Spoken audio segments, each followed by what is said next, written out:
మాజీ మంత్రి జోగి రమేష్ గారు, మీ ప్రభుత్వాన్ని గద్దె దింపి కూటమి ప్రభుత్వం మీద అప్పుడే అంత వ్యతిరేకత వచ్చేసిందంటారా? డెవలప్మెంట్ చేస్తే అమరావతి కడితే ప్రజలు హర్షిస్తారు.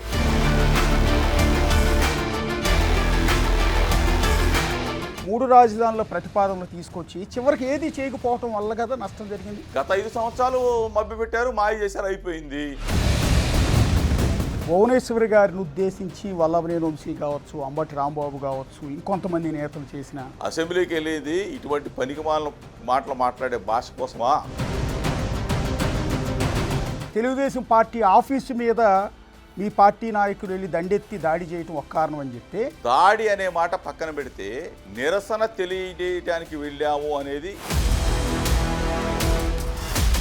వల్లభనేని వంశీకి ఏమన్నా జరిగితే తెలుగుదేశం ప్రభుత్వం ఇదే విధంగా కుప్పగూలుతుంది అని అప్పుడు రంగా గారికి, ఇప్పుడు వల్లభనేని వంశీ గారికి రెండింటికి కంపేర్ చేస్తూ నక్కకి నాగలోకి అనుకున్న తేడా ఉంటుంది సార్.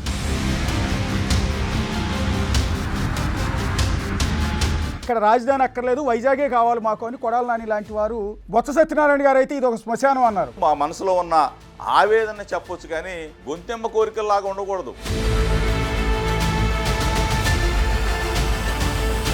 నా రెడ్ బుక్ పేరెత్తితేనే వణికిపోతున్నారు. సూపర్ 6లు, అమరావతి రాజధాని, లక్షల ఉద్యోగాలు ఏమైపోయినాయి ఇవన్నీ? మాజీ మంత్రి జోగి రమేష్ గారు ప్రస్తుతం మనకి అందుబాటులో ఉన్నారు. రమేష్ గారు నమస్తే అండి. నమస్తే అండి. నమస్తే అశోక్ గారు. ఎస్ అండి. రీసెంట్గా అంటే జోగి రమేష్ గారు ఈ సంవత్సర కాలంలో చాలా సైలెంట్గా ఉన్నారు.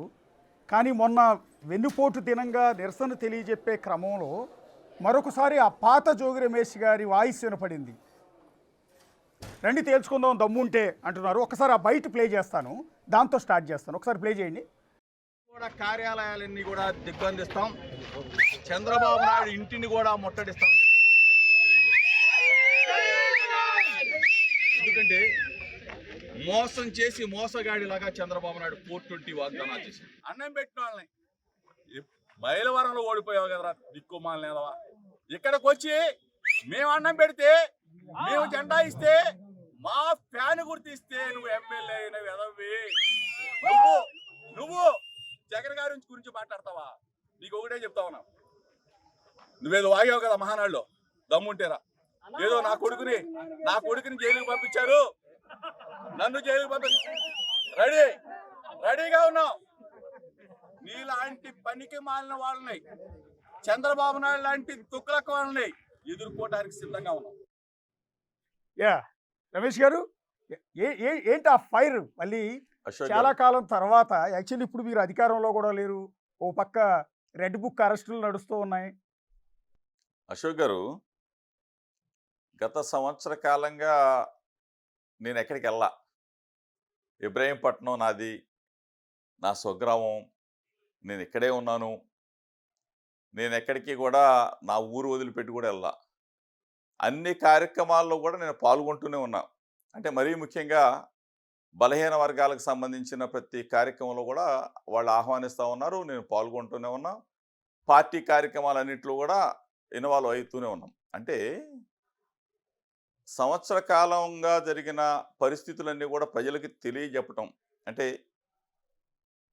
4వ తారీఖు, జూన్ 4వ తారీఖున రిజల్ట్స్ వచ్చి 1 ఇయర్ అయిన సందర్భంగా ఈ సంవత్సర కాలంలో ప్రభుత్వం అంటే చంద్రబాబు నాయుడు చేస్తాను అని చెప్పిన వాగ్దానాలని ఏది కూడా నెరవేర్చలేదు. కాబట్టి మీరు చూసారు, రాష్ట్ర వ్యాప్తంగా కూడా అన్ని నియోజకవర్గాల 175 నియోజకవర్గాల్లో ఏ విధంగా ప్రజలు స్వచ్ఛందంగా తరలి వచ్చారనేది మనకి స్పష్టంగా కళ్ళకెట్టినట్టు కనిపించింది. ఎందుకంటే ఏ వాగ్దానాన్ని కూడా నెరవేర్చలేదు కాబట్టి సంవత్సరంలోనే ప్రభుత్వం మీద వ్యతిరేకత వచ్చింది.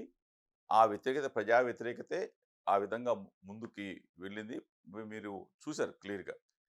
నా ఇప్పుడున్న పరిస్థితులు తప్పనిసరిగా వైఎస్ఆర్ కాంగ్రెస్ పార్టీ, జగన్మోహన్ రెడ్డి గారు గత 5 సంవత్సరాల పరిపాలన మెచ్చుకునే విధంగా ప్రజలు జగన్ ఉంటే బాగుంటుంది, జగనన్న ఉంటే అమ్మఒడి ఇచ్చేవాడు, జగనన్న ఉంటే చేయూత ఇచ్చేవాడు, జగనన్న ఉంటే ఆసరా ఇచ్చేవాడు, జగనన్న ఉంటే మా పిల్లలకి ఫీజులు కట్టేవాడు, జగనన్న ఉంటే ఆరోగ్యశ్రీ మా ఆరోగ్యాన్ని పరిరక్షించేవాడు. ప్రతిదీ కూడా ప్రతి వ్యక్తి మనసులో ప్రతి అక్క చెల్లెమ్మ జగన్ ఉంటే బావుండు అనే మాటని ఈ సంవత్సర కాలంలోనే అనగలుగుతా ఉన్నారంటే ఎంత మంచి పరిపాలన ఇచ్చామనేది ఒకసారి అర్థం చేసుకోండి. అదేవిధంగా సంవత్సరం కాలంలోనే ఈ ప్రభుత్వం కూటమి ప్రభుత్వం ఫెయిల్ అయిందంటే మాటలతో మభ్యపెట్టి అధికారంలోకి వస్తే తల్లికి వందనిస్తాం, రైతు సుఖీభవ ఇస్తాం, అది డబల్ 15,000కి 30,000 ఇస్తాం. ప్రతిదీ కూడా డబల్ డబల్ డబల్ అని చెప్పి సూపర్ 6 వాగ్దానాలు అని చెప్పి ఏది కూడా ప్రజల దగ్గరికి దరి చేరలేదు కాబట్టి, ప్రజల దగ్గరికి వెళ్ళలేదు కాబట్టి ఈ రోజున పెద్ద ఎత్తున ప్రజా ఉద్యమం ఈ విధంగా ముందుకు వచ్చిందనేది మీకు తెలియజేస్తా ఉన్నాను.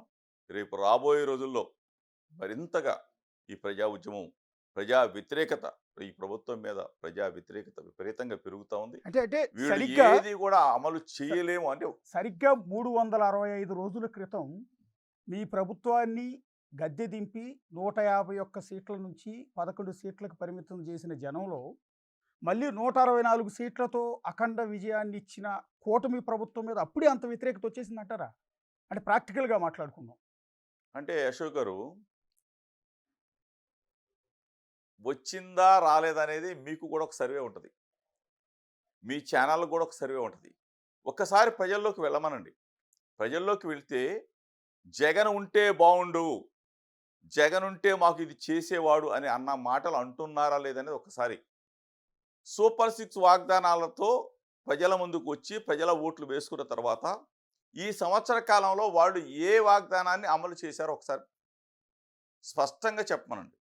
ఉచిత బస్సు అన్నారు, తుస్సు చేశారు. అసలు ఏ ఒక్క తల్లికి వందనం ఇప్పుడు సంవత్సరం అవుతా ఉంది కదా, వాళ్ళ ప్రభుత్వం వచ్చి సంవత్సరం అవుతా ఉంది కదా, పిల్లలకి డబ్బులు వేయాలన్న ధ్యాస ఉందండి, ఆ జ్ఞానం ఉందా? ఒకళ్ళు ఉంటే 15,000, ఇద్దరుంటే 30,000, ముగ్గురుంటే 45,000 ఇస్తానన్న ఈ ప్రభుత్వం మరలా జూన్లో వేస్తాను, ఈ జూన్ వచ్చేసింది, స్కూల్స్ తీస్తామన్నారు. ఎక్కడ రైతులకి రైతు సుఖీభావ ఇస్తానన్న చంద్రబాబు నాయుడు ప్రభుత్వం రైతులు ఎట్లా ఉంచింది? ఏ ఒక్క పంటకైనా గిట్టుబాటు ధర ఉందా సార్? ఏ ఒక్క పంటకైనా మిర్చి రైతులు, పత్తి రైతులు, ప్రతి ఒక్క రైతు అలో లక్ష్మణాన్ని అల్లాడుతూ ఉన్న పరిస్థితుల్లో జగన్మోహన్ రెడ్డి గారిని గుర్తు తెచ్చుకోక ఇంకెవరిని గుర్తు తెచ్చుకుంటారు? అంటే జోగి రమేష్ గారు ఇక్కడ ఒక సంవత్సర చిన్న క్లాష్. కాలంలోనే రమేష్ ఈ- గారు చిన్న క్లాష్ ఏంటంటే చెప్పండి మీరు చెప్పండి డబ్బులు సార్. ఇచ్చిన మాట నిజం. చెప్పండి. యాజ్ ఏ మంత్రిగా మీరు జగన్ గారు ప్రతి నెల బటన్ నొక్కారు, ప్రతి నెల జనాల అకౌంట్లోకి డబ్బులు వేశారు. ఎన్ని స్కీములు మీరు అమలు చేసినా కూడా మిమ్మల్ని వద్దనుకున్నారు కదా ప్రజలు, 11 సీట్లకు పరిమితం చేశారు కదా. అంటే అర్థం వాళ్ళు డెవలప్మెంట్ ఎక్స్పెక్ట్ చేస్తున్నారనే కదా. అంటే ఇప్పుడు వచ్చిన కూటమి ప్రభుత్వం ఒకవేళ మీరు అన్నట్టు సూపర్ 6ని అమలు చేయటంలో మీరు అన్నట్టుగా విఫలమైందని అనుకుందాం, కానీ వాళ్ళ కాన్సన్ట్రేషన్ డెవలప్మెంట్ మీదకి వెళ్ళిందేమో కదా. పూర్తి స్థాయిగా అశోక్ గారు డెవలప్మెంట్ చేస్తే ప్రజలు హర్షిస్తారు, అమరావతి కడితే ప్రజలు హర్షిస్తారు. కానీ అరచేతిలో వైకుంఠాలు చూపించి మరలా గత 14 నుంచి 19 దాకా అమరావతి కడతాం అని చెప్పేసి విఠలాచార్య అట్టమోపింగులు, రాజమౌళి గారి సెట్టింగులు ఇంకా చూపిస్తానంటే కుదరదు సార్. సంవత్సరం అవుతూ ఉంది. కనీసం ప్రధానమంత్రి మోడీ గారు వచ్చారు, వచ్చిన తరువాత ఇక్కడ ప్రజలందరూ కూడా బ్రహ్మాండంగా ముందుకెళ్ళిపోతుంది, రియల్ ఎస్టేట్ వ్యాపారం ఇంకా అభివృద్ధి జరుగుతుందని చెప్పేసి చూస్తే ఎక్కడ సార్? మోడీ గారు వచ్చారు, వెళ్ళిపోయారు. మీరు ఒక్కసారి గ్రామాల్లోకి వచ్చో లేకపోతే పట్టణాల్లోకి వచ్చో వ్యాపారస్తులు, రియల్ ఎస్టేట్ వ్యాపారస్తులు ఉన్నారు, ఆ సంస్థలు ఉన్నాయి, ఒక్కసారి అడగండి. ఎక్కడన్నా సరే వ్యాపారం అనేది జరుగుతూ ఉందా? కనీసం రైతో లేకపోతే ఆ ప్లాటు అమ్ముకోవాలనుకుంటున్న ఆ పరిస్థితిని ఎక్కడన్నా ఉందా? కొనేవాళ్ళు ఉన్నారా? అమ్మటానికి అమ్మేవాళ్ళు ఉన్నారు కానీ కొనేవాళ్ళు లేరు, బిజినెస్ జరగట్లేదు. ఈ పరిస్థితులు ఎందుకు ఉత్పన్నం అవుతా ఉన్నాయి? మీరు చెప్తా ఉన్నారు చిల్లి గవ్వలేదు, ఆర్థికంగా కుంగిపోయాం, రాష్ట్రం దివాళా తీసిందని చెప్పేసి ముఖ్యమంత్రి దగ్గర నుంచి ఫైనాన్స్ మినిస్టర్ దాకా ఒకటే మాట మాట్లాడుతూ ఉంటే రాష్ట్రానికి భరోసా ఇవ్వాలి సార్, ప్రజలకు భరోసా ఇవ్వాలి. ఎందుకు వచ్చారు మరి మీరు? అప్పులు ఉన్నాయని చెప్తా ఉన్నారు, ముందు ఎందుకు తెలీదా? అప్పులున్న సంగతి తెలీదా? ఎందుకు చెప్తా ఉన్నారు మీరు? అప్పులతో కుంగిపోతా ఉన్నాం, కుదేలైపోతా ఉన్నాం, పారిపోతా ఉన్నాం అని చెప్పేసి మీరు చెప్తా ఉంటే, ప్రజలకు భరోసా ఇచ్చి ప్రజల్ని నడిపించాల్సిన ప్రభుత్వం, ప్రజల్ని ముందుకు తీసుకెళ్లాలన్న ముఖ్యమంత్రి ఆర్థికంగా కుంగిపోయాం, కుసించిపోయాం అంటే ఎవడొచ్చి పెట్టుబడులు పెడతారండి? ఎవరొచ్చి ఇక్కడ వనరులు ఇస్తారు? కనీస జ్ఞానం లేదా? అనుభవం ఉంది చంద్రబాబు నాయుడు గారికి. మరి 40-45 సంవత్సరాల అపారమైన అనుభవం ఉంది మరి చంద్రబాబు నాయుడు గారు.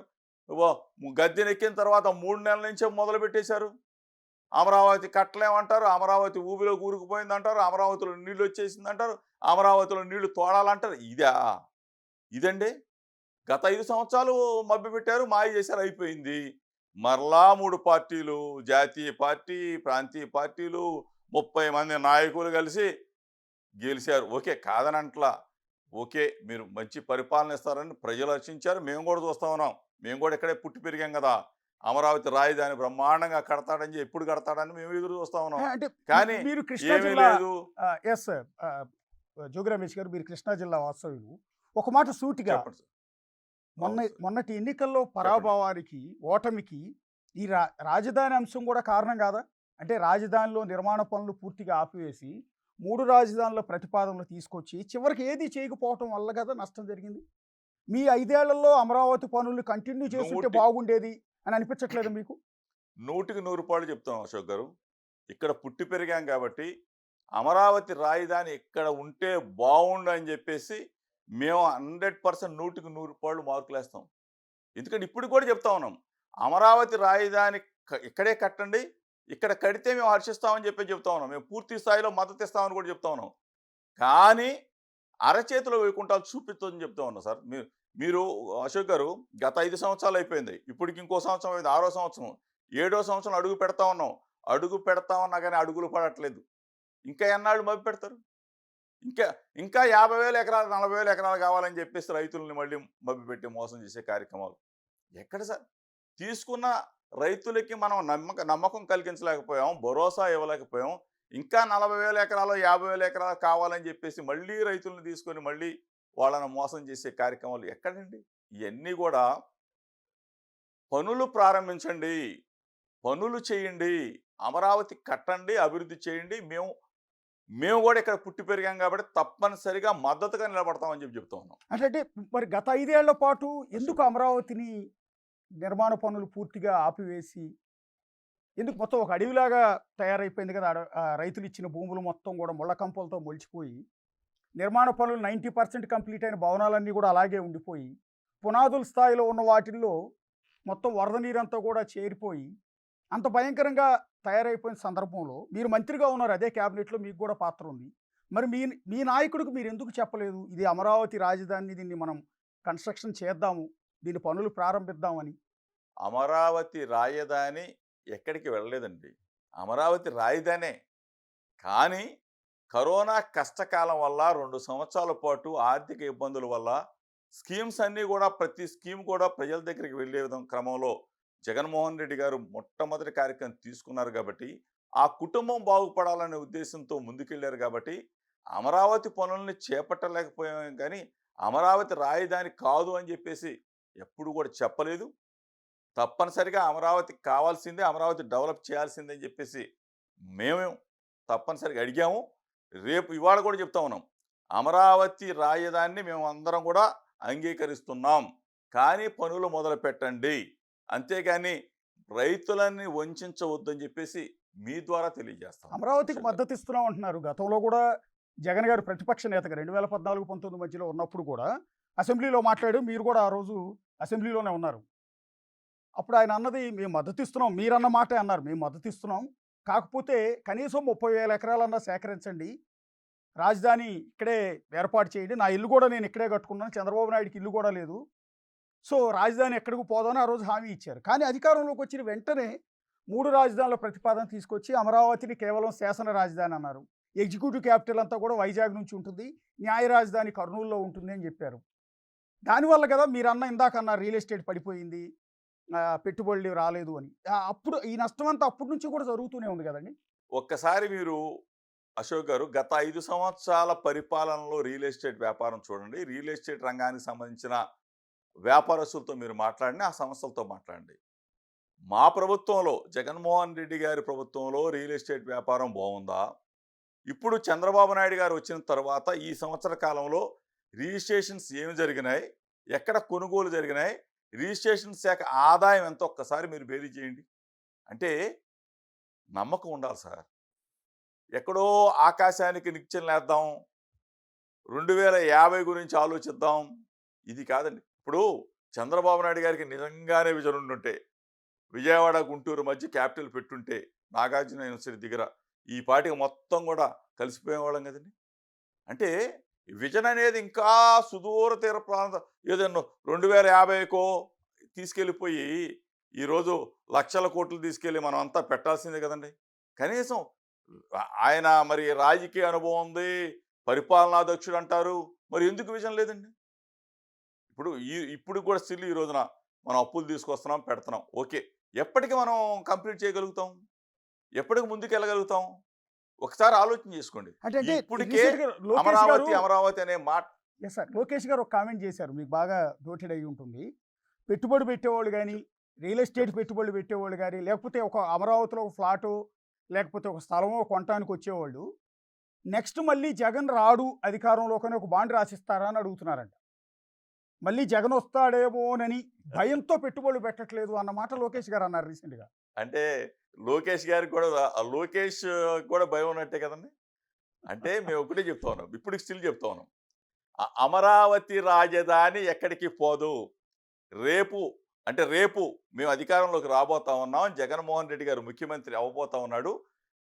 అమరావతి రాజధాని తప్పనిసరిగా చంద్రబాబు నాయుడు గారు చెప్పాడు, రేపు మేము చేసి చూపిస్తాం, కట్టి చూపిస్తాం. ఎందుకంటే మొన్న జరిగిన అంటే ఆర్థిక సంక్షోభం రేపు ఉండదు కాబట్టి, కరోనా కష్టకాలం ఉండదు కాబట్టి, రేపు రాబోయే మా ప్రభుత్వంలో బ్రహ్మాండంగా అమరావతి రాజధాని ప్రజలకు అందిస్తామని చెప్పేసి మీ ద్వారా బిగ్ టీవీ ద్వారా కూడా ప్రజలకు చెప్తా ఉన్నాను సార్. అంటే ఇది జోగి రమేష్ గారు వ్యక్తిగతంగా అంటే అంటున్న మాట, మీరే వైఎస్ఆర్ అన్నారు. కాంగ్రెస్ పార్టీ తీసుకున్న కాదు. పాలసీయా?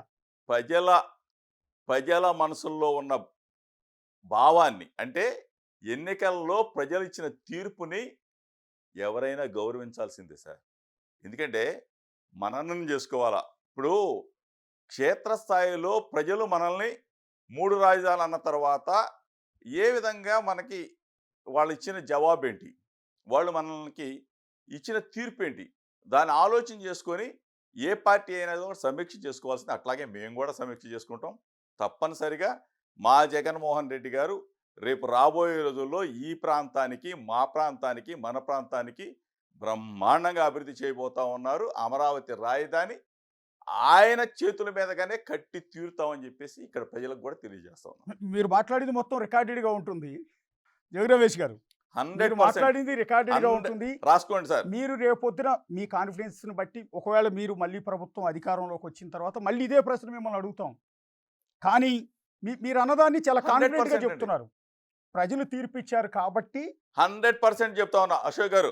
ఓకే. అశోక్ గారు, ప్రజల తీర్పుని శిరసా వహించాల్సిందే, మననం చేసుకోవాల్సిందే.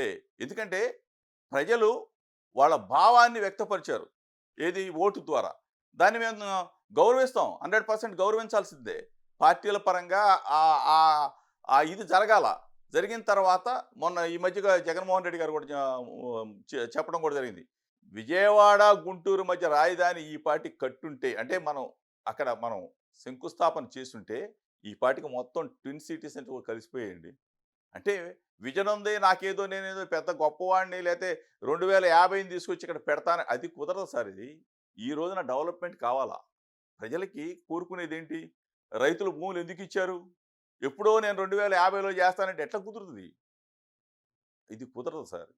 అంటే వైఎస్ఆర్ కాంగ్రెస్ పార్టీ పూర్తిగా స్టాండ్ మార్చేసుకుంది. 3 రాజధానుల ప్రతిపాదన లేదు.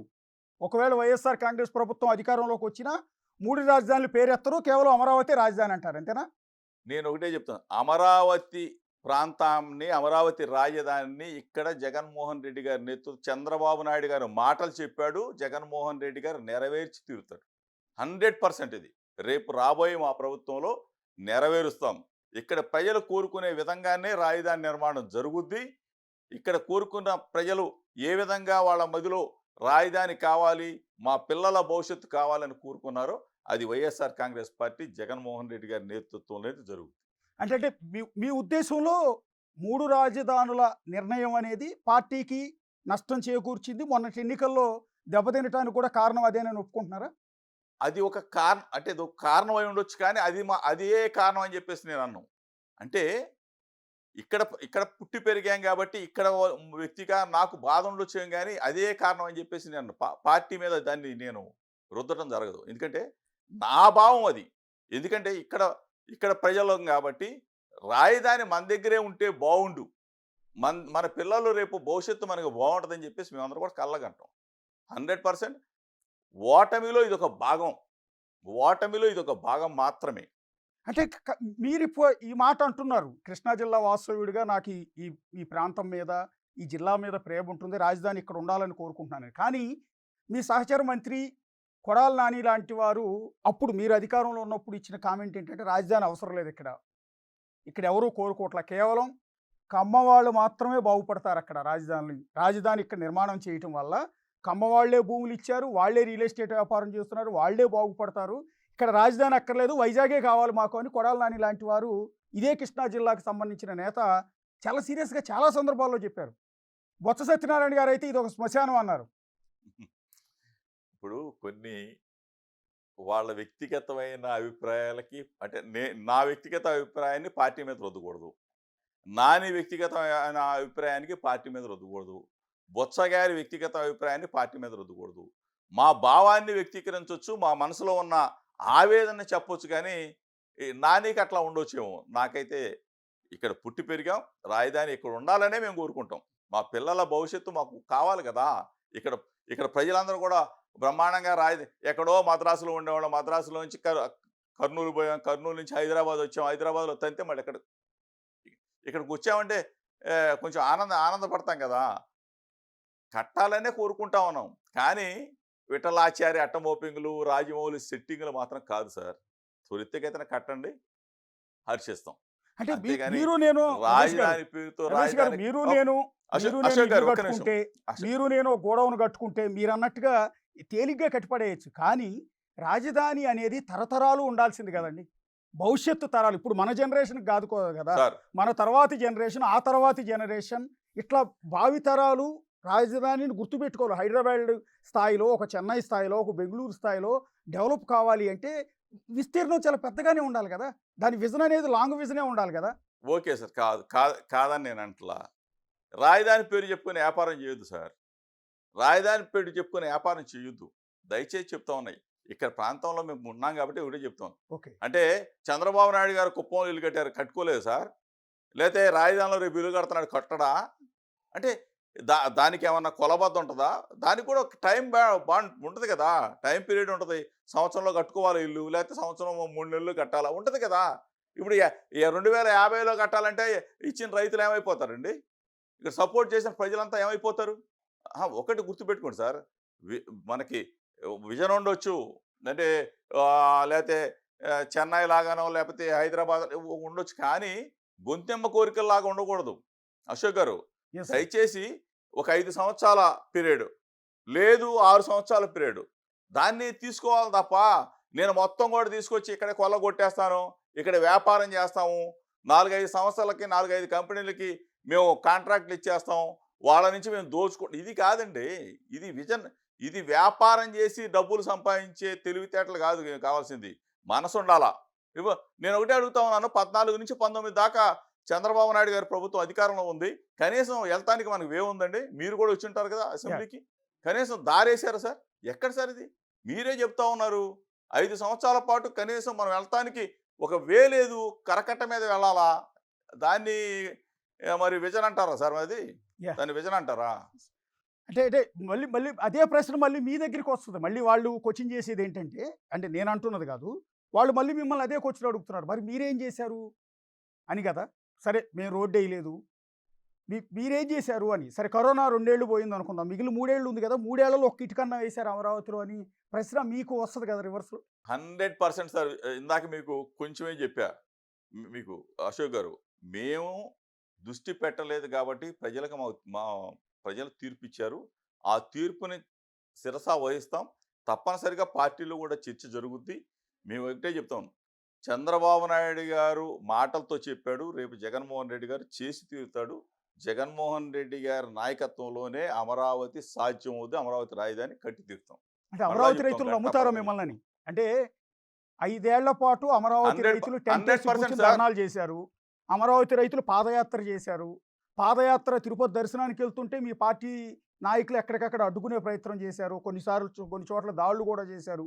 అలాంటి అమరావతి రైతులు మళ్ళీ మేము అమరావతిలో రాజధాని నిర్మాణం చేస్తామంటే అంటే మీ పార్టీని కానీ మీ నాయకుడిని కానీ నమ్ముతారా అని అడుగుతున్నా.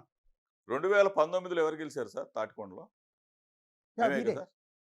మేమే కదా! అవునండి. మేమే కదా! అవును. ఎవరో ఒకళ్ళో ఇద్దరో ముగ్గురో చేసిన పొరపాట్లని ఏది ఆ ధర్నాల్లోనో లేకపోతే ఇంకోటి జరిగిన గలాటాలో లేకపోతే ఇంకోటో వాళ్ళని వాళ్ళని హర్ట్ చేసి ఉంటే ఎవరన్నా వాళ్ళ వ్యక్తిగతం తప్ప పార్టీ నిర్ణయం కాదండి. మేము ఒకటే చెప్తా ఉన్నాం. వాళ్ళు అమరావతి ప్రజలు ఈ పాటికి ఆ రైతులందరూ కూడా అంటే 100కి 100 రూపాయలు కాకపోవచ్చేం గానీ, జగన్మోహన్ రెడ్డి గారు మరలా గెలుస్తారు. గెలుస్తారు. గెలుస్తాడు గాబట్టి, రాజధానిని ఇక్కడే ఉంచాలని జెప్పేసి మనం నిర్ణయం తీసుకుంటాడు గాబట్టి, మనం ఆయనకు గూడా సపోర్ట్ చేయాలన్న ఆలోచనలో ఈ పాటికి అమరావతి రైతులందరూ గూడా వస్తున్న పరిస్థితులు. ఎందుకంటే 33,000 ఎకరాలు తీసుకున్నారు. ఇంకొక 40,000 కావాలంటున్నారు. ఇటు పక్కొచ్చి మా ఇబ్రహీంపట్నం సైడొచ్చి ఇంకొక 5,000, 10,000 ఏం సార్ ఇది? ఏ ఏ ఏం చేసుకుంటారు సార్ భూములు? కనీసం ఒక విజన్ లేదు, ఒక పాడు లేదు, ముందు ఒక కట్టి చూపించింది లేదు. మాకు కావాలి, కావాలి అని చెప్పేసి రైతుల దగ్గర నుంచి భూములు లాగేసుకొని ఏ ఏ ఏ ఒక 1,00,000 ఎకరాలు కావాలా మీకిప్పుడు? ఏం చేసుకుంటారు దాన్ని? వ్యాపారం చేయడానికా? ఇది ప్రజలు నమ్మరు సార్. Yes sir. అమరావతి రైతులు ఒక్కసారి కూడా నమ్మరు. యాహ్! జ ఒక్కసారి జ జోగి రమేష్ గారు మీరు మంత్రిగా పనిచేశారు. కృష్ణా జిల్లా వాస్తవ్యుడిగా నాకు అత్యంత సన్నిహితులు మీరు. మీరు మంత్రి కావటం సంతోషించాం మేమందరం గూడా. సార్. అలాంటి మీరు మొన్నటి ఎన్నికల్లో ఓటమి పాలయ్యారు. సరే మీ కాన్స్టిట్యున్సీ కాదని పెనమలూరు వెళ్ళాల్సొచ్చింది. దానివల్లే ఓడిపోవాల్సొచ్చిందా? లేకపోతే ప్రభుత్వ వ్యతిరేకత కారణంగా ఓడిపోయారా? సార్ కుప్పం దగ్గర నుంచి చూసుకుంటే మొత్తం పోయాం సార్. అది అది ఎందుకంటే ఒకటి మేమైతే గర్వపడతాం. మా లీడర్ ఒకడే, మా పార్టీ ఒకటే, మా జెండా ఒకటే, మా ఎజెండా ఒకటే. మాకేమీ 3 పార్టీలు లేవు, 30 మంది నాయకులు లేరు. మా లీడర్‌ని చూసి, మా జెండాను చూసి, మా ఫ్యాన్ గుర్తును చూసి 40% ఓట్లు ఆంధ్రప్రదేశ్ రాష్ట్రంలో జగన్మోహన్ రెడ్డి గారికి ఇచ్చారంటే ఇంతకన్నా గొప్ప లీడర్ ఎవరుంటారు సార్? చెప్పండి. మీ మా మా లీడర్‌కి భయపడే కదా ఇన్ని పార్టీలు కూటమైపోయింది.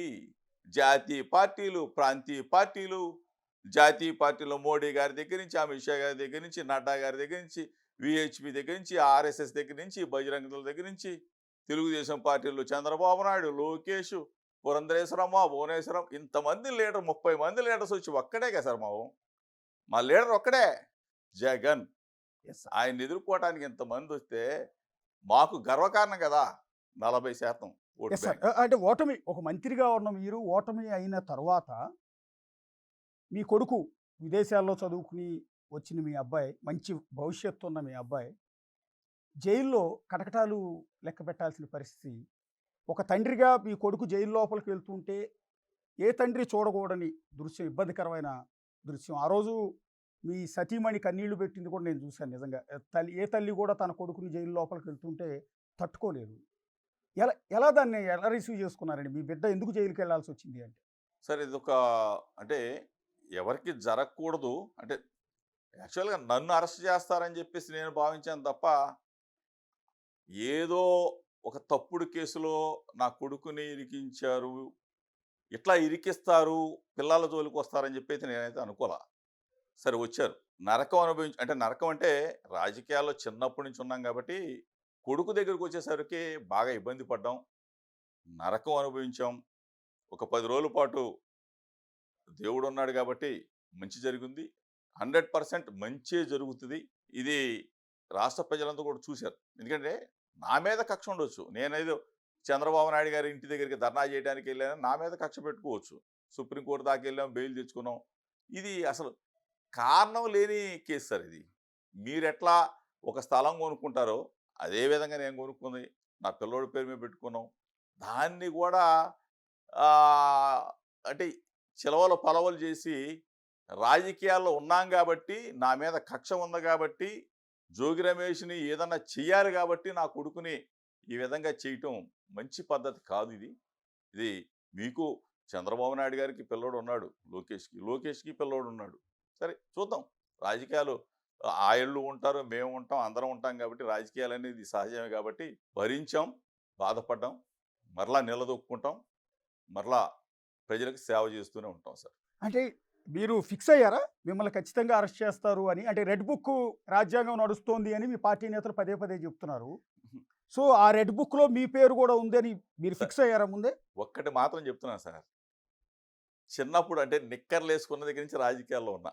అంటే వంగవీటి మోహన్ రంగా గారు యునైటెడ్ ఇండిపెండెంట్స్ యుఐ అనే సంస్థను పెట్టినప్పుడు స్టూడెంట్స్ ఆర్గనైజేషన్‌లో అప్పటి నుంచి ఆర్గనైజేషన్‌లో ఉన్నాం సార్. చిన్నప్పటి నుంచి ఇయన్నీ కూడా చూసిన వాళ్ళమే. కానీ ఈ రెడ్ బుక్కులు ఎంతకాలం ఉంటాయి? నేను మీ ద్వారా చంద్రబాబు నాయుడు గారికి చెప్తున్నా, చంద్రబాబు నాయుడు కొడుకు లోకేష్‌కి కూడా చెప్తున్నా. ఇది మంచి పద్ధతి కాదమ్మా. అధికారం శాశ్వతం కాదు. భూమి గుండ్రంగా ఉంటది. ఎల్లకాలం ఎవడో ఆ పీఠంలో కూర్చోడు. ఎ రెడ్ బుక్ ఏంటి? నిజంగా తప్పు చేస్తే శిక్షించండి. మేము ఇప్పుడు కేసులున్నాయి.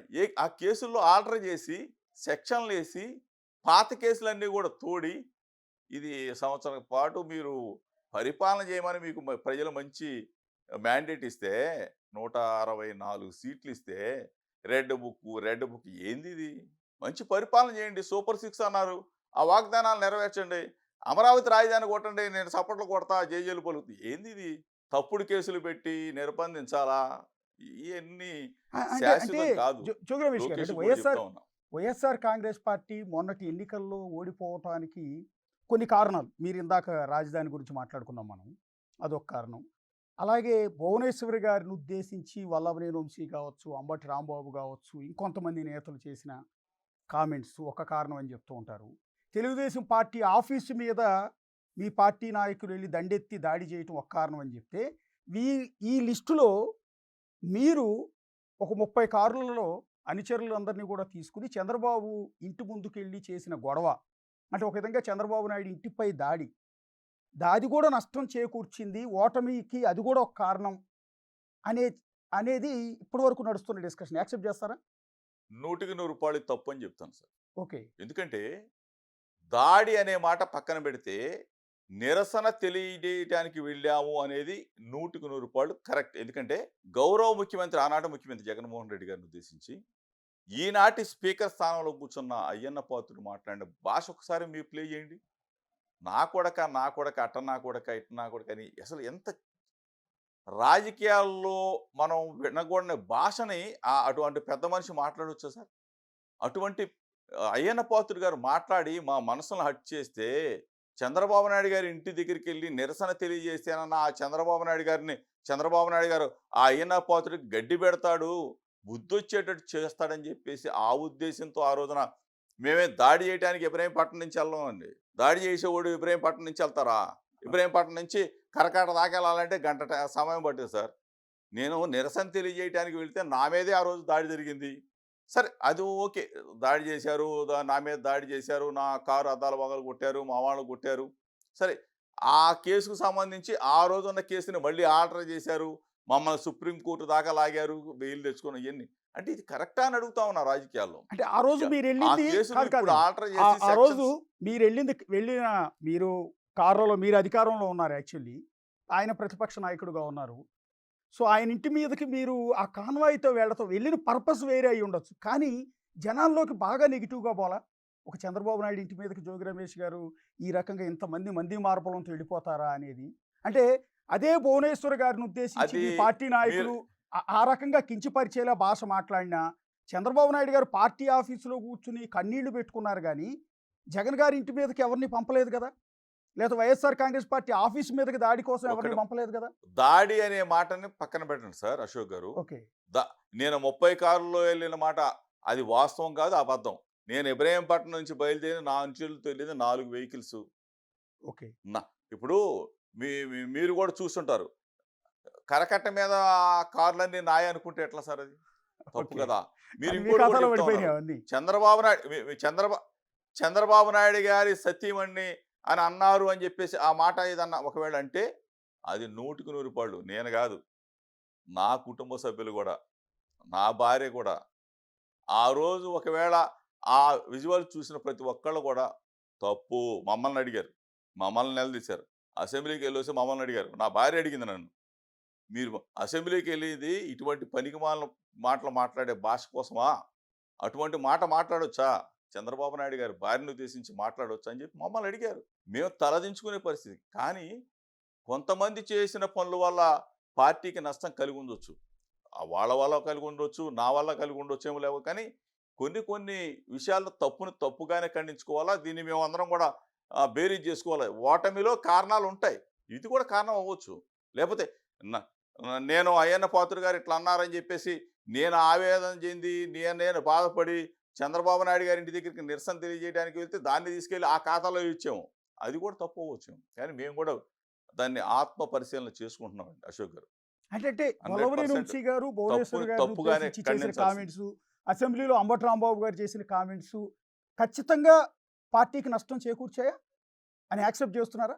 అంబటి రాంబాబు గారు ఏమన్నారో నాకైతే తెలియదు, కానీ మీరు చెప్పినట్టుగా ఒకవేళ ఆ కామెంట్ కన్నా జరుగుంటే, నేను ఆ రోజున అసెంబ్లీకి లేటుగా వెళ్ళా, ఆ కామెంట్ కన్నా ఎక్కడైనా ఉచ్చరించుంటే 100% 100కి 100 పాళ్ళు అది తప్పు.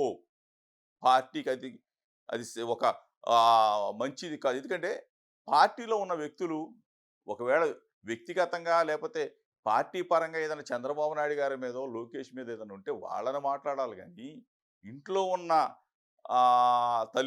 ఒక తల్లిని ఉద్దేశించో లేకపోతే భార్యను ఉద్దేశించి మాట్లాడటం ఇది సబబు కాదని చెప్పేసి నేను ఘంటాపదంగా చెప్తాను సార్. ఎందుకంటే కక్ష లేకపోతే కక్షలో కార్పణ్యాలు ఏముంటుంది సార్ రాజకీయాల్లో? ఏదైనా ఉంటే మేము మాట్లాడుకుంటాం. అంతేగాని ఇళ్లల్లో వాళ్ళ గురించి ఎందుకు సార్ ఇది? ఇది 100కి 100 పాళ్ళు ఇది కరెక్ట్ కాదు. ఇది ఈ ఈ సన్నివేశం చంద్రబాబు నాయుడు గారు ఆ రోజున చంద్రబాబు నాయుడు గారు కన్నీళ్లు పెట్టుకుని వెళ్ళే విషయం కూడా మాకు మైనస్. ఎందుకంటే అది కరెక్ట్ కాదు. అది 100కి 100 ఎవరేమనుకున్నా సరే ఇది నేను చెప్పేస్తాను. అంటే అప్పుడు డిస్కషన్ రాలేదండి? మీరు జగన్ గారికి అత్యంత సన్నిహితులు, అప్పుడు మీరు మంత్రిగా కూడా ఉన్నారు. ఇది పార్టీలో ఎక్కడ డిస్కషన్ రాలేదు. ఇది మనకి వల్లభనేని వంశీ ఈ మాట అనటం వల్ల వచ్చే ఎన్నికల్లో ప్రభావం చూపిస్తుంది, మన పార్టీ నష్టపోతుంది అనేది జగన్ గారికి కానీ జగన్ గారికి అసలు ఈ విషయాలు తెలియదు సార్. ఓకే. ఇది కూడా మనం దృష్టిలో ఉంచుకో. అక్కడ జరిగింది అదేమి మనం మైక్ తీసుకొని మాట్లాడిన విషయాలు కాదు. అక్కడ లోపల కూర్చున్న మాటలని వక్రీకరించారో లేకపోతే ఇంకోటి, కానీ జగన్ గారి దాకా ఈ విషయాలు వెళ్ళలేదు. జగన్ గారు ఒక మానవతావాది. ఎవరినన్నా కానీ ఇంట్లో వ్యక్తుల్ని, మహిళలను కానీ ఎవరన్నా అంటే మాత్రం 100కి 100 పాళ్ళు అక్కడే ఆయన ఖండిస్తాడు. అవసరమైతే బయటికి వెళ్ళమని చెప్తాడు. అటువంటి గొప్ప వ్యక్తి. ఎందుకంటే జగన్ గారు మహిళల విషయంలో ఆయన చంద్రబాబు నాయుడు గారి కుటుంబ సభ్యులైనా, లోకేష్ గారి కుటుంబ సభ్యులైనా, ఎవరినైనా సరే ఆయన తన కుటుంబ సభ్యుల్లాగా చూసుకుంటాడు. మహిళల విషయంలో ఎప్పుడు కూడా పొరపాటున కూడా ఎవరైనా అంటే మాత్రం ఊరుకోడు. అంటే వల్లభనేని వంశీ వల్ల పార్టీకి నష్టం జరిగింది. నేను అక్కడ వల్లభనేని వంశీ ఏమన్నాడా లేకపోతే అక్కడ ఉన్న పక్కన ఉన్న వాళ్ళు ఏమన్నారా అనేది నేను వినలేదు. నేను అసలు ఆ రోజు అసెంబ్లీకి కూడా లేటుగా వెళ్ళాను. కానీ ఆ భాష కానీ ఎవరన్నా మాట్లాడుంటే మాత్రం తప్పు. అసెంబ్లీలో కాదనుకుంటా వల్లభనేని వంశీ అన్నది బయట మాట్లాడారు. అది మీకు తెలుసు కదా, బేసిక్గా మీరు వినే ఉంటారు, చూసే ఉంటారు కదండి. నేనే చెప్తున్నాను కదా అశోక్ గారు, నేను ఆ రోజున అసెంబ్లీకి లేటుగా వెళ్ళాను. ఆ సంభాషణ అట్లా జరుగుంటే మాత్రం 100% తప్పు. అది మాకు అది నష్టం, మా పార్టీకి నష్టం. ఎందుకంటే 2 మాటలు అటువంటి భాష అసలు మాట్లాడకూడదు సార్. ఇప్పుడు అదే వల్లభనేని వంశీ దాదాపు ఒక 2-3 నెలల నుంచి జైల్లో ఉన్నారు. రీసెంట్గా బాగా అనారోగ్యానికి కూడా గురయ్యి ట్రీట్మెంట్లు తీసుకుని అసలు గుర్తుపట్టలేనట్టుగా అయిపోయారు వల్లభనేని వంశీ. మీ సహచరుడు, మీ కృష్ణా జిల్లా వాసి, ఆ వ్యక్తిని 2 సార్లు ఎమ్మెల్యేగా గెలిచిన అతన్ని ఇవాళ విజయవాడ జైల్లో అలా చూసిన తర్వాత ఒక నాయకుడిగా ఏం చెప్తారండి?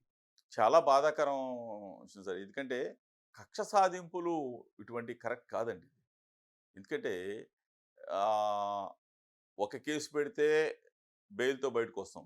పొద్దాక పీటీ వారెంట్లు పెట్టి దాన్ని ఎక్స్‌టెన్షన్ చేసుకుంటా ఇన్ని నెలల పాటు అది అంటే కక్ష ఉండొచ్చు గానీ, ఆ కక్షని ఈ విధంగా తీర్చుకోవడం అనేది దారుణం అని చెప్పేసి నేను అంటే భావిస్తాను. కక్ష అది సాధింపా కరెక్ట్ కాదని కర్మఫలమా? భావిస్తాను.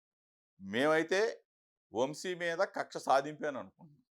ఎందుకంటే ఒక కేసు పెట్టొచ్చు.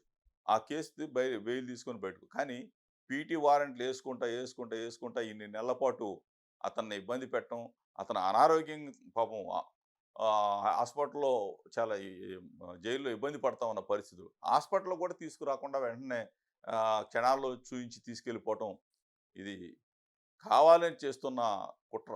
అంటే కొడాలి నానిని కూడా అరెస్ట్ చేస్తారనే ప్రచారం జరుగుతోంది. ఆ అరెస్ట్ భయంతోనే కొడాలి నాని గుండెపోటని ముంబై హాస్పిటల్‌లో చేరి సర్జరీలు చేయించుకుంటూ ఉన్నారు. నాటకాలు ఆడుతున్నారు అనేది లోకేష్ గారు పదే పదే అంటున్న మాట. నా రెడ్ బుక్ పేరెత్తితేనే వణికిపోతున్నారు. ఈ రకంగా డ్రామాలు ఆడుతున్నారు అన్నది కూడా రీసెంట్‌గా ఆయన ఒక కామెంట్ చేశాడు. హార్ట్ సర్జరీ చేయించుకుంటే కూడా దీన్ని కామెంట్ చేసుకుంటా భయపడటం ఇయన్నీ అంటే హాస్పిటల్‌లో డాక్టర్లు ఏఐజీలు ఇయన్నీ కూడా తప్పుడు రిపోర్ట్‌లు అంటారు అశోక్ గారు. ఇయన్నీ కూడా ఏంటంటే రెడ్ బుక్కు ఒక సంవత్సరం అయిపోయిందండి. ఆ మాటని వాడుతూ సంవత్సరం అయిపోయింది. కాలక్షేపం చేసేశారు. భయభ్రాంతులు చేశారు. అక్రమ కేసులు పెట్టారు. జైళ్ళకి పంపించారు. ఇంకెంతకాలం మీరు ఇదే రెడ్ బుక్‌ని పట్టుకొని పరిపాలన చేస్తారు? మీరు చేయాల్సిన పనులు చాలా ఉన్నాయి గదా! సూపర్ సిక్స్‌లు, అమరావతి రాజధాని, లక్షల ఉద్యోగాలు ఏమైపోయినాయి ఇయన్నీ? ఈ రోజున మిమ్మల్ని ఎందుకు ప్రజలు అసహించుకుంటా ఉన్నారు? సంవత్సర కాలంలోనే ప్రజలు మిమ్మల్ని ఎందుకు అసహించుకొని రోడ్ల మీదకొచ్చారు? మరి ఒక్కసారి మీరు బేరీజ్ చేసుకోండి. మేము మొన్న 4వ తారీఖు ప్రజా వ్యతిరేక విధానాల మీద మీ ప్రభుత్వ ప్రజా వ్యతిరేక విధానాల మీద మేము పిలిపిస్తే వేలాది మంది రోడ్ల మీదకి వచ్చారంటే దాన్ని చూసైనా మీరు కళ్ళు తెరవండి. మీరు ఇచ్చిన వాగ్దానాలని నెరవేర్చడం కోసం ప్రయత్నం చేయండి తప్ప రెడ్ బుక్ తెస్తా, వాళ్ళని అరెస్ట్ చేస్తా, వీళ్ళని అరెస్ట్ చేస్తా. ఇందాక చెప్పాను. ఎల్లకాలం ఆ సీట్లు ఒక్కళ్ళే కూర్చోరు. భూమి గుండ్రంగా ఉంటుంది. తప్పనిసరిగా అధికారం శాశ్వతం కాదు అని చెప్పేసి మీ ద్వారా లోకేష్‌కి చెప్తాం. అంటే వాళ్ళు రెడ్ బుక్ అన్నారు. మీరు బ్లూ బుక్ అంటున్నారు కదా! జగన్ గారు బ్లూ బుక్ ఓపెన్ చేస్తాం. మేము కూడా పేర్లు రాసుకుంటున్నాం అంటున్నారు. అంటే రేపొద్దున మీ ప్రభుత్వం వచ్చిన తర్వాత మళ్ళీ ఆ బ్లూ బుక్‌లో ఉన్న పేర్లు ప్రకారం అరెస్ట్‌లే జరుగుతాయి కదా! ఇయన్నీ సార్ ప్రజలకి మేలు చేయాలి సార్. రెడ్ బుక్‌లు, బ్లూ బుక్ ఇయి కాదు. ఈ శాశ్వతం కాదండి. ప్రజల మనసుల్లో చిరస్థాయిగా మంచి ముద్రలు కావాలా? ఇప్పుడు రాజశేఖర రెడ్డి గారు ఉన్నారు. ఒక గొప్ప వ్యక్తిగా శాశ్వతంగా మిగిలిపోయాడు ప్రజల హృదయాల్లో. అట్లానే ప్రజల హృదయాల్లో నిలిచిపోయే విధంగా మనం ఉండాలి, పనులు చేయాలి తప్ప రెడ్ బుక్కులు తెస్తాం, దీన్ని నేను హర్షించనండి. ఇది కరెక్ట్ కూడా అంటే కాదండి. మీ జిల్లాకే ఎందుకంటే సంబంధించిన మాజీ లోకేష్‌కి ఏదో మంత్రి పాపం పేర్ని నాని గారు ఒక కామెంట్ చేశారు మొన్న. రంగా గారిని ఆ రోజు హత్య చేయించారు. ఏంటి సార్? అప్పుడున్న ఎన్టీఆర్ ప్రభుత్వం కుప్పగూలింది. పార్టీ పూర్తిగా దెబ్బతినిపోయింది. మళ్ళీ ఇన్నాళ్ల తర్వాత వల్లభనేని వంశీని అదే విధంగా చంపాలని చూస్తున్నారు. వల్లభనేని వంశీకి ఏమన్నా జరిగితే, ఆయన చచ్చిపోతే తెలుగుదేశం ప్రభుత్వం ఇదే విధంగా కుప్పగూలుతుంది అని అప్పుడు రంగా గారికి, ఇప్పుడు వల్లభనేని వంశీ గారికి రెండింటికి కంపేర్ చేస్తూ మాట్లాడారు. మీరు రంగా గారికి శిష్యుడు. మీరు చిన్నప్పటి నుంచి రంగా గారికి శిష్యుడు. అవును. ఆయన ఫాలోవర్. ఎలా చెప్తారండి దాన్ని? ఇది ఒక విధంగా చెప్పాలంటే నక్కకి నాగలోకానికి ఉన్న తేడా ఉంటుంది సార్. రంగా గారిని దయచేసి అంటే నాని మాకు మిత్రుడైనా ఒకటే చెప్తాను. రంగా గారిని కంపేర్ చేయొద్దు. రంగా గారు ఒక ప్రజల వీరుడు. ఒక పోరాటాల్లో నుంచి పుట్టిన యోధుడు. అసలు కోస్తా జిల్లాల్లో ఈ రోజున రంగా గారి ఆయన పేరు చెప్తే అంటే అప్పుడు మేము ఆయనతో పాటు తిరిగిన పరిస్థితులు ఉన్నాయి కాబట్టి ఆయనతో నడిచిన నడక కాబట్టి విజయవాడ నగరానికి వస్తే కోస్తా జిల్లాల నుంచి రంగా గారిని చూస్తే కడుపు నిండిపోయేది. ఏదన్నా ఆపద, ఏదన్నా ఇబ్బంది వస్తే రంగా గారి దగ్గరికి వస్తే ఆ ఆపద తీర్చేవాడు. ఆ బాధలు తీర్చేవాడు అని చెప్పేసి ఒక ఒక ఒక ప్రజావీరుడు సార్. ఆయనకిను వేరే వాళ్ళకి దయచేసి పోల్చవద్దు. మిత్రుడు వంశీ కూడా ఆయన ఆరోగ్యంగా రావాలా, మంచి రేపు రాబోయే భవిష్యత్తు ఉండాలని చెప్పేసి కోరుకుంటాను గానీ, రంగా గారిని వేరే వాళ్ళతో కంపేర్ చేయొద్దు. ప్రజానాయకుడు. అంటే ఒక మొన్న గొప్ప మీరు మాట్లాడిన అంటే దాంట్లో మీ మీద గెలిచిన మీ మైలవరం ఎమ్మెల్యే వసంత కృష్ణప్రసాద్‌ని ఉద్దేశించిన మీరు ఆ కామెంట్ చేసింది? మా పార్టీ కండువా కప్పుకొని గెలిచేవరా వెధవా అని అంటున్నారు. నిజమే కదా సార్. అంటే అతనిది నందిగామ అండి. ఓకే. నందిగామలో ఓడిపోయాడు. మైలవరం తీసుకొచ్చి మా లీడర్ మా జగనన్న సీట్ ఇచ్చి, మాకు గుర్తిచ్చి ఫ్యాన్ గుర్తిస్తే గెలిచాడు. గెలిచిన తర్వాత ఈ మధ్య నేను ఎప్పుడో చూసా. ఆహ్, కుక్కలో ఏదో అంట. ఏదో భాష ఏదో మాట్లాడినట్టున్నాడు. కుక్కలకు కూడా విశ్వాసం ఉంటది సార్. కుక్క మంచి జంతువు, పెంపుడు జంతువు. విశ్వాసఘాతకులు ఇటువంటి వాళ్ళు. ఇప్పుడు జగన్మోహన్ రెడ్డి గారు సీట్ ఇస్తే మైలవరంలో వైఎస్ఆర్ కాంగ్రెస్ పార్టీ తరఫున ఫ్యాన్ గుర్తు మీద గెలిచిన తర్వాత లాస్ట్ వరకు కూడా నేను నేను జగన్ గారి నేను జగన్ గారు చెప్పేవాడిని. అన్నా వెళ్ళిపోతాడన్నా ఎందుకన్నా ఇట్లా నువ్వు లాస్ట్‌లో కూడా పాపం ఇన్‌పుట్ సబ్సిడీస్ ఉంటే ఏదో స్పిన్నింగ్ వీల్‌కి డబ్బులు కూడా ఇచ్చాడు పాపం. ఎందుకన్నా ఇట్లా ఇస్తావంటే, జోగి ప్రసాద్ మనోడు జోగి, ఎక్కడికెళ్తాడు జోగి? నిన్నే వచ్చాడు నా దగ్గరికి. డబ్బులు ఇమ్మన్నాడు. ఈ సబ్సిడీలు ఇచ్చేసాను. ఆ బిల్లులు కొట్టిచ్చాము. ఎక్కడికెళ్తాడు అని చెప్పేసి పాపం మంచి మనసున్నాడు కాబట్టి నమ్మాడు సార్. నమ్మితే ఒక్క పోటు పొడిసేసి, వెన్నుపోటు పొడిసేసి మమ్మల్ని వెళ్ళిపోయాడు. సరే పోతే పోయావు. గెలిస్తే గెలిచావు, 5 సంవత్సరాలు అనుభవించావు, బిల్లులు చేయించుకున్నావు, సబ్సిడీలు తీసుకున్నావు, పోతే పోయావు. కానీ విశ్వాసం ఉండాలి కదండీ! వెళ్ళిన తర్వాత జగన్ గారిని ఇష్టం వచ్చినట్టు తిడతా ఉన్నాడు. తప్పు కదా సార్ అది. ఎట్లా విశ్వాసఘాతకులు వీళ్ళు. వీళ్ళు మాట్లాడటం కరెక్ట్ కాదని ఆ కామెంట్ చేశాను సార్. ఎందుకంటే రీసెంట్‌గా ఇక్కడే మళ్ళీ మా 5 సంవత్సరాలు తోచేసుకున్నారు. యాహ్! అంటే రీసెంట్‌గా చెప్పండి సార్. మీదొక వివాదం అయింది పర్టిక్యులర్‌గా తెలుగుదేశం పార్టీలో. ఎందుకంటే ఆ తిరువూరులో మీరు సార్. తెలుగుదేశం పార్టీ నేతలు, తెలుగుదేశం నూజివీడు సార్. పార్టీ ఎమ్మెల్యేలతో కలిసి ఒక నూజివీడు. ర్యాలీలో పార్టిసిపేట్ చేశారు. బహుశా అది గౌడ కమ్యూనిటీకి నూజివీడు సంబంధించిన సార్. నూజివీడు. ర్యాలీ అనుకుంటాను. కాకపోతే అందులో గౌతు శ్యామ్ సుందర్ శివాజీ గారి అమ్మాయి శిరీష ఉన్నారు మీ పక్కన. అట్లాగే లోకల్ ఎమ్మెల్యే కొలికిలిపూడి కూడా ఉన్నట్టున్నాడు. సో ఎందుకు టీడీపీ వాళ్ళతో కలిసి ర్యాలీలో ఎందుకు కాదు సార్. పార్టిసిపేట్ చేయాల్సొచ్చింది? అశోక్ గారు, తిరువూరు కాదండి. నూజివీడు. యాహ్! నూజివీడు. నూజివీడు. నూజివీడు. అవునండి. నూజివీడులో నూజివీడు గౌడ సంఘం ఆధ్వర్యంలో సర్దార్ గౌతులచ్చన్న గారి విగ్రహాన్ని అక్కడ ప్రతిష్ఠించారండి. ఆ ఆవిష్కరణ కార్యక్రమంలో భాగంగా నన్ను కూడా పిలిచారు. నే నాతో పాటు శిరీష్ గారు, శిరీషమ్మ, కొనకళ్ళ నారాయణ గారు, అక్కడ పార్థసారథి గారు, మంత్రి గారు, యెస్. అవునండి. అందరం కూడా కలిసి అక్కడికి వచ్చాం. ఆ క్రమంలోనే పాపం మంత్రి పార్థసారథి గారితో తప్పయిందని 2 సార్లు క్షమాపణ చెప్పించుకున్నారు. కొనకళ్ళ నారాయణ గారితో 2 సార్లు క్షమాపణ చెప్పించుకున్నారు. గౌతు లచ్చన్న గారి మనవరాలు పాపం విగ్రహావిష్కరణకు వచ్చిన శిరీషమ్మతో 2 సార్లు తప్పైందని చెప్పించుకున్నారు. అంటే అక్కడ ఆ వేదిక మీద నేను ఒక మాట మాట్లాడా. అదే వీళ్ళకి భయం కలిగించింది.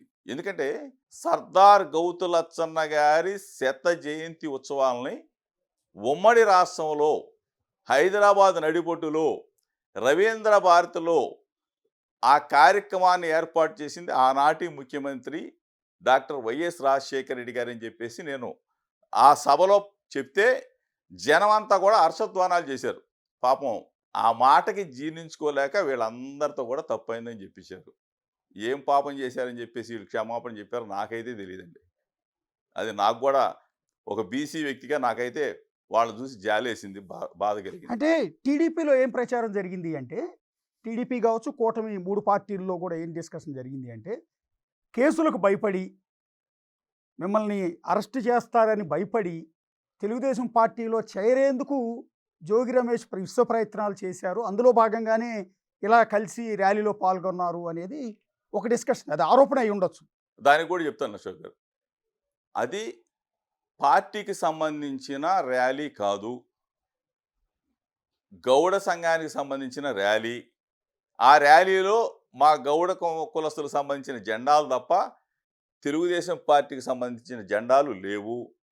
ఒకవేళ నేను ఆ పార్టీలో చేరాలి అని అంటే, నేను కేసులకు భయపడాలి అంటే, ఆ రోజున నిండు సభలో రాజశేఖర్ రెడ్డి గారి గురించి నేను చెప్పను. రాజశేఖర్ రెడ్డి గారి గురించి నేను చెప్పాను కాబట్టే ఈడ ముగ్గురు చేత క్షమాపణ చెప్పించుకున్నారు. తప్పైంది ఆ కార్యక్రమంలో పాల్గొనడం అని చెప్పేసి ఆ రోజు లోకేష్ సీరియస్ అయిన మాట వాస్తవం. మీరు కూడా చూసే ఉంటారు. అంటే నేను పాల్గొంటే నాకున్న ప్రజాదరణ, అంటే నా కులంలో అవ్వచ్చు, నా సంఘంలో అవ్వచ్చు, నా బీసీ కులం నాకున్న ప్రజాదరణ వాళ్ళకి లేదని చెప్పేసి భయపడి క్షమాపణ చెప్పించుకున్నారు. నాకైతే తెలియదు.